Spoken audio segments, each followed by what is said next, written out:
በኢትዮጵያ ሀገራዊ ምክክር ጉባኤ ሲያከራክር የቆየው የአዲስ አበባ ጉዳይ የኦሮሚያ ክልል መቀመጫ እንድትሆን በፌዴራል ህገ መንግስት እንዲሰፍር የሚጠይቅ ምክረ ሀሳብ መቅረቡ ሲሰማ ከወር በላይ ሲካሄድ የቆየው የሀገራዊ ምክክር ዛሬ ተጠናቋል።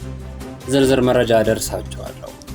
በሌላ ዜና ደግሞ የህወሓት የሰላም ተደራዳሪ ቡድን አዲስ አበባ መግባቱ ታወቀ። በተመሳሳይ አደራዳሪ ናቸው ተብለው የሚጠበቁት ኦሉሴጉን ኦባሳንጆና ኡሁሩ ኬንያታ አዲስ አበባ ገብተዋል። ዝርዝር አለ። ሰላም ጤና ይስጥልኝ ክቡራትና ክቡራን የዩቲዩብ ቻናል ቤተሰቦች እንደምን ቆያችሁ? ለሰዓቱ ብታደምጧቸው መልካም ናቸው ያልኳቸው ሰበር እንዲሁም አጫጭር መረጃዎችን ይዤ ቀርብ ያለው አብራችሁን ቆዩ። ሰብስክራይብ በማድረግ የደወል ምልክቷን በመጫን የተለያዩ ሀገራዊ እንዲሁም ዓለም አቀፋዊ መረጃዎችን ማግኘት ትችላላችሁ። በቀጥታ ወደ መረጃዎቹ አልፋለሁ። በኢትዮጵያ ሀገራዊ ምክክር ጉባኤ ሲያከራክር በቆየው የአዲስ አበባ ጉዳይ ከተማዋ የኦሮሚያ ክልል መቀመጫ እንድትሆን በፌዴራል ህገ መንግስት እንዲሰፍር የሚጠይቅ ምክረ ሀሳብ መቅረቡን ቢቢሲ ምንጮች ነገሩኝ ሲል ዘግቧል። ከተማዋ የኦሮሚያ ክልል ጋር የሚኖራትን ግንኙነት በተመለከተ ግን ኮሚሽኑ የመጨረሻው የሚለውን ምክረ ሀሳብ ለመንግስት እንደሚያቀርብ ማስታወቁን አንድ ምንጭ ገልጸዋል። በ8 አጀንዳዎች ላይ ከአንድ ወር በላይ ለሚበልጥ ጊዜ ሲያካሄድ የነበረው የሀገራዊ ምክክር ጉባኤ ዛሬ ቅዳሜ ነሐሴ 16 2018 ዓ.ም የማጠቃለያ ስነ ስርዓቱ ተካሂዷል። ከማጠቃለያው አስቀድሞ ትላንት አርብ ነሐሴ 15 ከአመሻሽ 11 ሰዓት ተኩል ጀምሮ የመጨረሻዎቹ ምክረ ሀሳቦች 4000 ገደማ ተሳታፊዎች ላሉት ጉባኤ መቅረቡን አንድ ምንጭ ለቢቢሲ ተናግረዋል።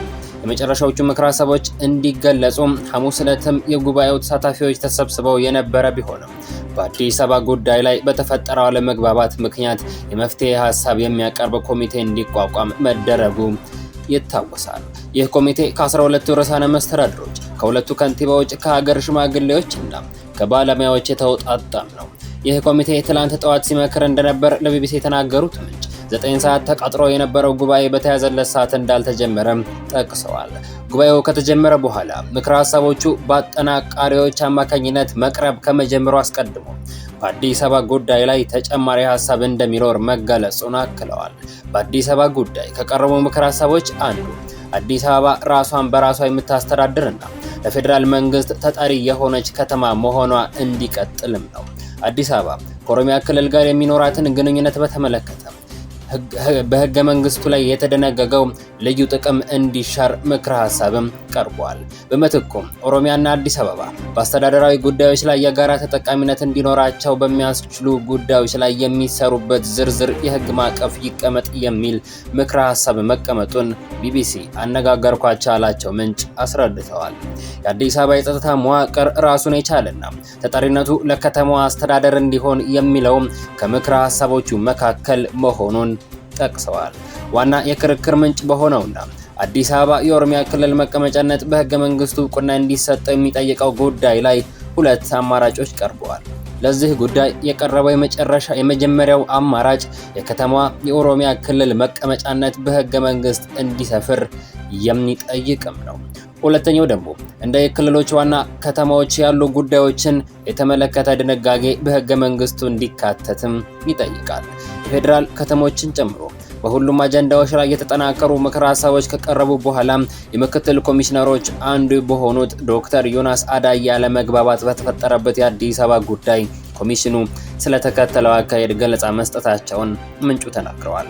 እንደ ምንጩ ገለጻ ዶክተር ዮናስ መግባባት ባልተደረሰበት የአዲስ አበባ ጉዳይ መፍትሄ እንዲሰጥ የተቋቋመው ኮሚቴ ደረሰበት ድምዳሜ ለተሳታፊዎች ይፋ አድርገዋል። የሽምግልና ኮሚቴው አዲስ አበባ የኦሮሚያ ክልል መቀመጫነቷ መረጋገጡ ተገቢ ነው የሚለው ውሳኔ ለኮሚሽኑ አቅርቧል ማለታቸውንም አስረድተዋል።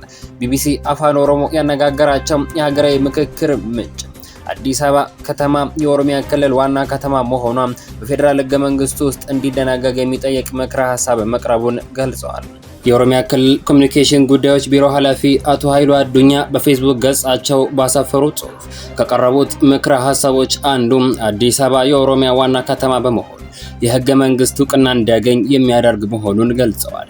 ቢቢሲ አማርኛ ያነጋገራቸው ምንጭ እንደሚያስረዱት የአዲስ አበባና ኦሮሚያ ክልል ግንኙነትን በተመለከተ ግን የምክክር ኮሚሽኑ ጉዳዩን በድጋሚ ተመልክቶ የመጨረሻ ምክረ ሀሳብ እንደሚያቀርብ ይፋ ተደርጓል። ኮሚሽኑ በአዋጅ በተሰጠው የመጨረሻ ምክረ ሀሳብ የማቅረብ ስልጣን መሰረት ይህንን ሀሳብ ወስዶ ሌላ ቡድን አቋቁሞ ኮሚሽኑ ጉዳዩን ተመልክቶ ምክረ ሀሳቡን ለመንግስት እንዲያቀርብ ተወስኗል በሚል ገለጻ መስጠቱን ተናግረዋል። ትላንት የተካሄደው ጉባኤ በተመሳሳይ ቅሬታዎች ተነስተውበት እንደነበር ምንጮች ለቢቢሲም ተናግረዋል።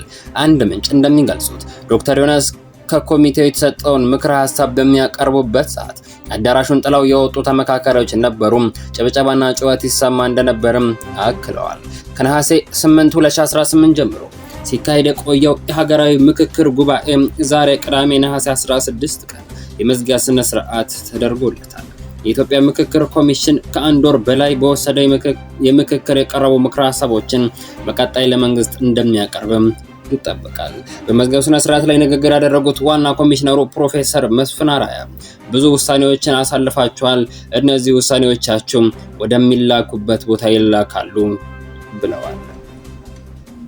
በሌላ መረጃ ደግሞ የህወሓት የሰላም ተደራዳሪ ቡድን አዲስ አበባ መግባቱ ታወቀ።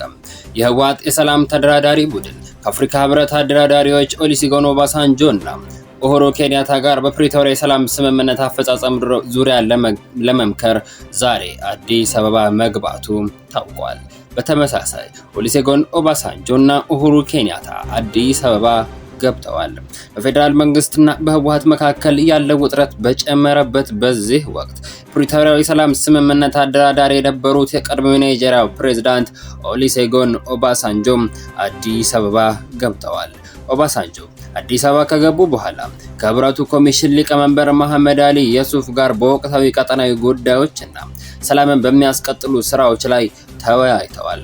የህብረቱ ቡድን ወደ መቀሌ ሊያመራ እንደሚችል ቢነገርም ከኢትዮጵያ ባለስልጣናት ጋር ስለመነጋገራቸው ወይም በቀደመው ስምምነት አፈጻጸም ላይ ውይይት ስለመቀጠሉ እስካሁን በግልጽ የወጣ መረጃ ባይኖርም ለጉዳዩ ቅርበት ያላቸው ምንጮች እንደገለጹት ዛሬ ምሽት በአዲስ አበባ ይደረጋል ለተባለው የፊት ለፊት ንግግር የህወሓት ተወካዮች አዲስ አበባ መግባታቸውን ገልጸዋል። ጉብኝቱ የተካሄደው ህወሓት የፌደራል መንግስት ድሮን ጥቃቶች ፈጽሟል ሲል በመክሰስ ዓለም አቀፉ ማህበረሰብ ዝምታውን እንዲሰብር ጥሪ ባቀረበ ማግስትም ነው። ኦባሳንጆ ከዚህ ቀደምም ውጥረቶችን ለማብረድ ተደጋጋሚ ጉዞዎችን ማድረጋቸው ይታወሳል። ህወሓት ከሰሞኑ በኬንያ የሰላም ጥሪን አልቀበልም፣ የኔ ዓላማ 4 ኪሎ መቆጣጠር ነው ማለቱ ተዘግቧል። ከመቀሌው ድብደባ በኋላ ነገሮች ተቀይረው አይተናል። ፌደራል መንግስቱን ጄኖሳይደር በማለት ይጠራ የነበረው ህወሓት በትላንቱ የአደራዳሪን ተማጽኖ በክብር መንግስት ወይም ገዢው ፓርቲ ብሎ ሲጠራም ታይቷል። ክቡራን አድማጮች ለሰዓቱ ብታደምጣቸው መልካም ናቸው ያልኳቸው መረጃዎች እነዚህን ይመስላሉ። በቀጣይ በሌሎች አዳዲስ መረጃዎች ተመልሰን እስክንገናኝ በያላችሁበት የምድር ዳርቻ ሁሉ ያማረና የተዋበ ጊዜ እንዲሆንላችሁ ተመኘው።